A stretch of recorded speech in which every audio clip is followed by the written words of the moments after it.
What's up, everybody? I'm Michael Allen, and this is the Movie Minute. This episode of the Movie Minute, we are talking about Deadpool and Wolverine. As always, none of my reviews have spoilers, so if you're ready to talk about Ryan Reynolds' entrance into the MCU, let's jump on in.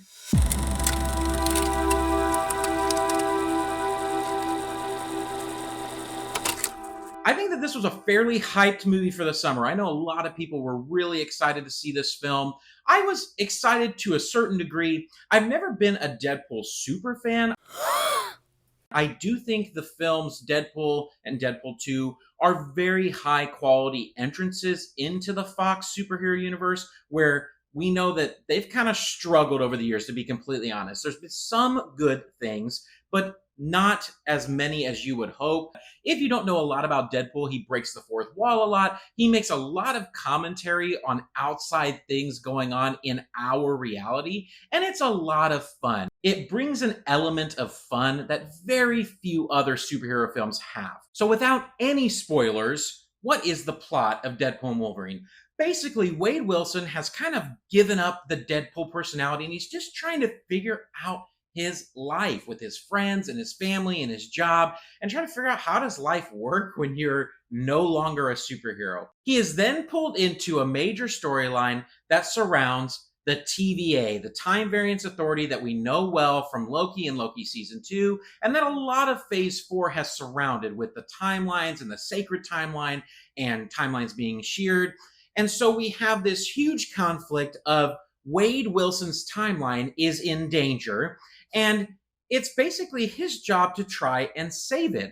Let's jump in and talk about a couple of things that I liked.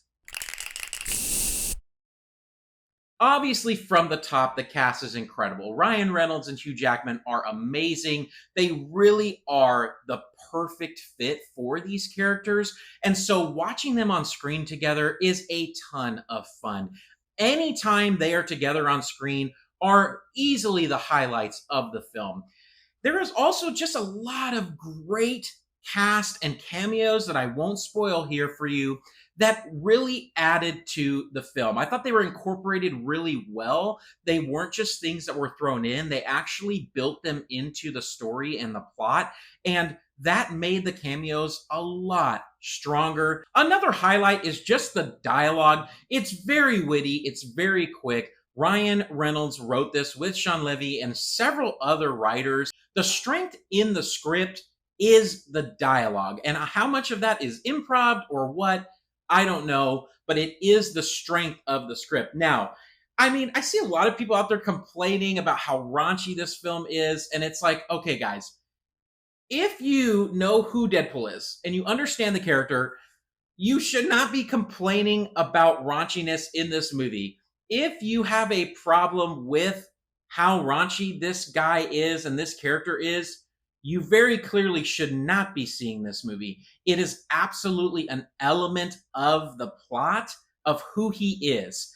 Does he push the envelope multiple times? Absolutely. But you have to understand that that is the universe and the character of Deadpool that falls within how he operates as a character. And so for him not to do those things, it would feel out of the universe. It would feel out of reality for the story that we're watching. That's all I'll say on that. Lastly, the action sequences are incredible in this. They're really funny. They're really well executed. I just think that they looked at this film and they thought, what are some incredible set pieces, moments, monuments of action that we can build our film around? And they did those really, really well.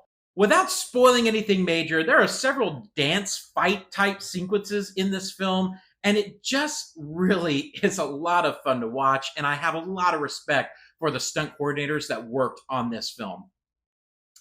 So let's talk about a couple of things that I didn't like.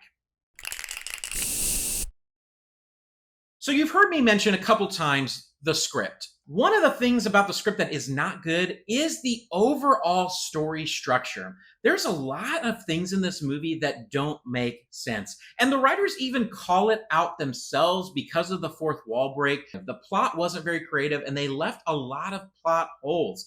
There were several times in this movie where something was happening and I looked over at my friends that I was watching the film with and said, why is this happening? Where did this come from? What was this motivated by? Good story beats are motivated. When things happen, you understand as an audience, oh, this is happening because he needs to do this or he needs to go here.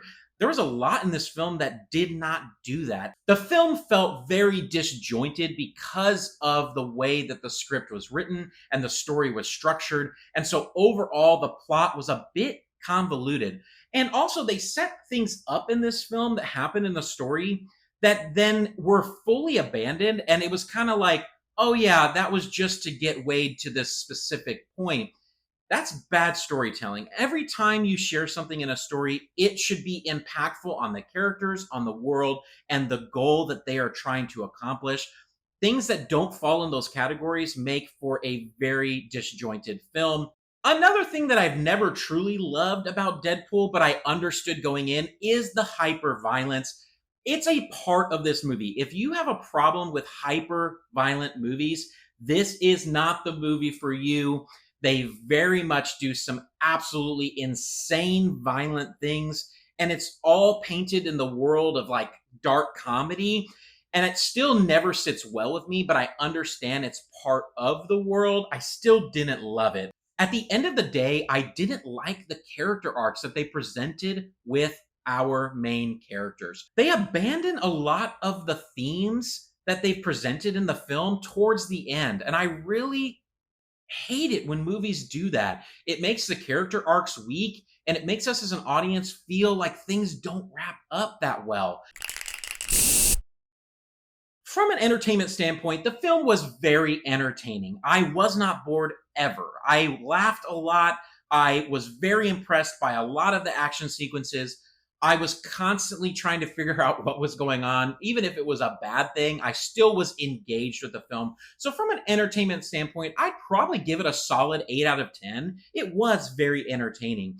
From a filmmaking standpoint, I think it left a lot to be desired. The plot really drug it down. There was something uniquely special about bringing Hugh Jackman back as Wolverine, and I don't think they really captured what they could have done with this film, especially with the themes of redemption and purpose. And they just left a lot on the cutting room floor. And that really made me sad. And so, from a critic's rating, I'd probably give it a 6 out of 10 just because of those script and story issues and overall integration into the Marvel Cinematic Universe. It was very clunky.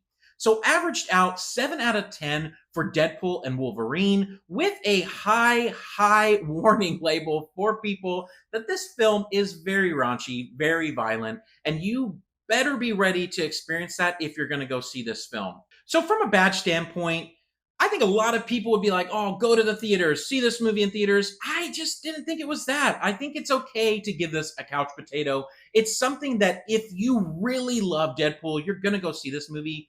I think if you're thinking this movie is going to really advance the MCU timeline and understanding of how the MCU works, it just wasn't that. It didn't do that as much as I thought it was going to do. And so it's okay to maybe wait for streaming on Deadpool and Wolverine. If you're looking for non-spoiler movie reviews or movie reviews from a filmmaker perspective, hit that like button, subscribe. We'd love to have you in this community with me. And until next time, everybody, peace out.